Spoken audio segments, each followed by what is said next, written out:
आज मैं लेकर आया हूँ आप लोगों के लिए दो सदिशों का अदिश गुणन फल। ध्यान दीजिएगा, आपका है दो सदिशों का अदिश गुणन फल, जिसमें कहता है कि vector product of two vector, या इसी को बोलते हैं क्रॉस प्रोडक्ट। ठीक ना, याद रखिएगा क्रॉस प्रोडक्ट से ये प्रचलित होता है। यह चैप्टर क्लास 12th का सदिश चैप्टर से लिया गया है, जो इससे एग्जाम में बहुत सा ऑब्जेक्टिव और सब्जेक्टिव क्वेश्चन पूछा जाता है। ठीक ना, ध्यान से समझिएगा। सबसे पहले बात करते हैं कि यह क्या होता है, आखिर इसे हम किस प्रकार से रिप्रेजेंट करते हैं। तो सबसे पहले मैं इस पे बात करूं कि यह क्या है, तो कहता है कि यदि दो सदिशों ए और बी है, दो सदिश ए और बी है, जिनके बीच का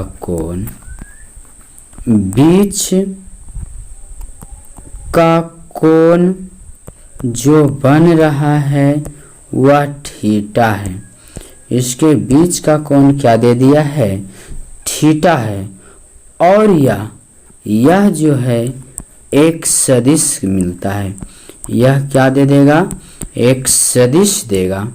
ध्यान से समझिएगा।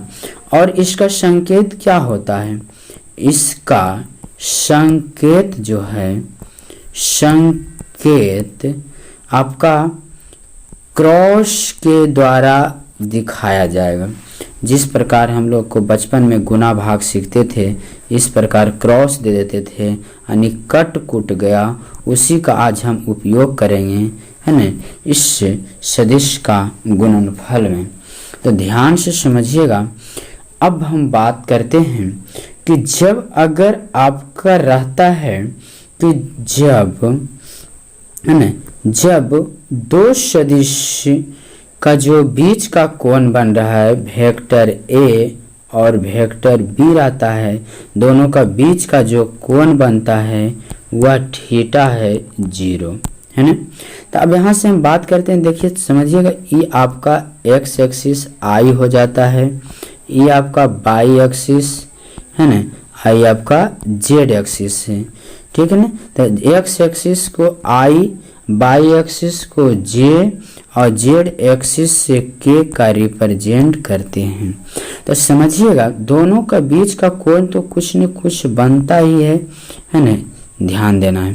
तो अब कहता है कि चलिए जब दोनों सदिश समान दिशा में हो, तो क्या कहता है, जब दो वेक्टर सदिश एक ही दिशा में हो तो उसका जो थीटा बनता है वह 0 डिग्री बनता है ना। तो ध्यान देखिएगा, तो कहता है कि अगर, कहता है यदि, ध्यान दीजिएगा, यदि आई वेक्टर जे और वेक्टर के एक मात्रक सदिश है, क्या बोल दिया, मात्रक सदिश है। तो जब मात्रक सदिश है तो यहाँ से वेक्टर आई का मोड बराबर वेक्टर जे का मोड बराबर वेक्टर के का मोड, सभी का मान होता है 1। ठीक है ना। तो इस बात को थोड़ा सा ध्यान से देखिएगा। अब हम चलिए देखिए, पहली बात कहता है कि जब दो सदिशों के बीच का कोण 0 हो, क्या हो, 0 हो, तो पहली बात कि वेक्टर आई क्रॉस वेक्टर आई दोनों समान दिशा में रहेगा, तो वेक्टर आई का मोड वेक्टर जे का मोड बराबर इंटू साइन थीटा, थीटा यहाँ पे 0 और ये आपका डायरेक्शन। तो वेक्टर आई का मोड 1, आई का मोड 1, आई साइन 0, साइन 0 के मान 0 और n आपका डायरेक्शन। तो यहाँ से वेक्टर आई क्रॉस वेक्टर आई का मान हो जाएगा 0। ध्यान दीजिएगा, वेक्टर आई क्रॉस वेक्टर जे का मान 0 हो जाएगा। इसी तरह से दूसरी बात आता है कि वेक्टर जे क्रॉस वेक्टर जे, तो वेक्टर जे का मोड गुना वेक्टर जे का मोड और साइन 0 डिग्री और साथ में डिस्टेंस रहेगा। तो यहाँ से बात हो करें कि देखिए वेक्टर की मान हो जाएगा 1 गुने साइन 0 के मान 0 और साथ ही साथ में दिशा। तो फाइनली आंसर जो आया सब का सब मान आ गया 0। तो देखिएगा नेक्स्ट क्वेश्चन में कि यहाँ से आ जाएगा कि वेक्टर जे क्रॉस वेक्टर जे, वेक्टर जे क्रॉस वेक्टर जे बराबर 0। ठीक है ना। तीसरी बात, वेक्टर के क्रॉस वेक्टर के का भी मान आ जाएगा 0। ठीक है ना। तो यहाँ से नोट पॉइंट याद रखिएगा, क्या नेक्स्ट में लिखा देते हैं नोट। तो यहाँ से मैं बात करता हूँ कि जब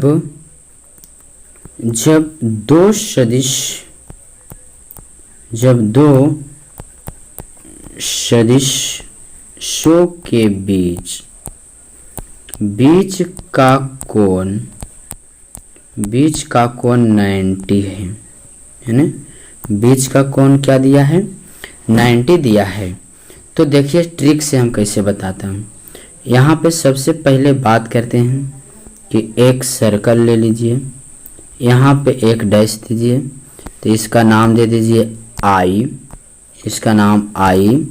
यहाँ पे लीजिए इसका नाम जे और यहाँ पे ले लीजिए इसका नाम के हो जाएगा, इसका नाम के हो गया।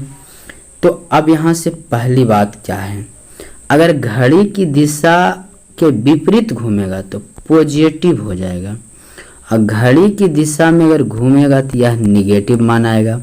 जैसे कि देखो यहाँ से ये आई और इधर आएगा तो आई क्रॉस जे, तो यहाँ से बारी बारी बोलते हैं आई क्रॉस जे है।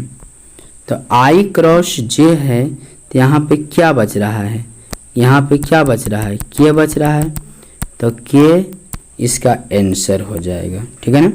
दूसरी बात कि आप देखो फिर इधर से ही घूम रहा है, इधर से इधर की ओर जा रहा है। ठीक है ना, इधर की ओर जा रहा है तो इधर जे है और इधर क्या हो गया के, इधर आपका जे और उधर आपका के हो जाएगा। ठीक है ना, तो ध्यान देना।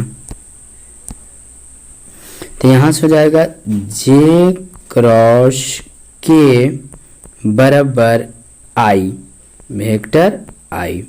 फिर देखिए अब यहाँ से क्या मिलेगा कि के क्रॉस आई, तो यहाँ से हो जाएगा तीसरी बात कि के क्रॉस आई बराबर क्या मिल रहा है, तो ये के और क्रॉस जे आई को कर रहे हैं तो क्या मिल रहा है, जे मिल रहा है। तो इसका आंसर हो जाएगा जे।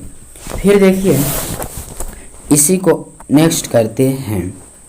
तो यहाँ से आ जाएगा कि देखो इस सर्कल एगो बनाएं और सर्कल में यहाँ पे आपका हो गया आई और यहाँ पे हो गया जे और यहाँ हो गया के। तो घड़ी की दिशा में घूम रहा है तो माइनस और घड़ी की विपरीत दिशा में जाएगा तो प्लस। तो अब यहाँ से उल्टा घूमते हैं, तो उल्टा में देखिए क्या हो रहा है कि आई क्रॉस के बराबर मिलेगा माइनस जे। ठीक है ना। अब देखो के क्रॉस आई, तो के क्रॉस जे का मान हो जाएगा माइनस आई। फिर देखो जे और क्रॉस आई, जे क्रॉस आई तो क्या मिल जाएगा, के मिल जाएगा माइनस के। याद रखिएगा। तो अब हम बताते हैं कि सभी का सारांश यानी नोट में अब तक मैंने क्या क्या बता दिए इसके बारे में थोड़ा सा डिस्कस करते हैं। तो तो पहली बात हम बताए थे कि अगर समान रहता है I क्रॉस I बराबर J क्रॉस J बराबर K क्रॉस K रहता है तो इसका मान 1 होता है। दूसरी बात क्या बताए थे, ध्यान से समझिएगा। दूसरी बात कि I क्रॉस J है तो I के बाद J आता है तो J के बाद कौन आ गया, K।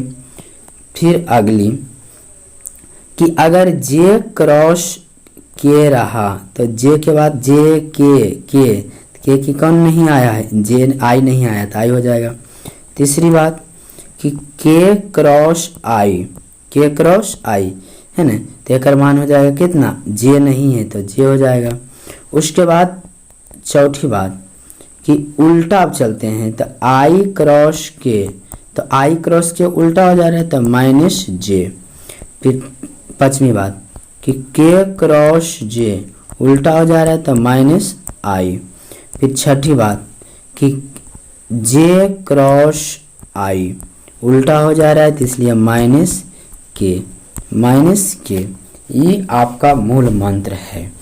और एक मूल मंत्र यहाँ पे दे देता हूँ कि vector A cross vector B बराबर, तो वेक्टर A का मोड वेक्टर B का मोड और साइन थीटा और n डायरेक्शन रहेगा, है ना।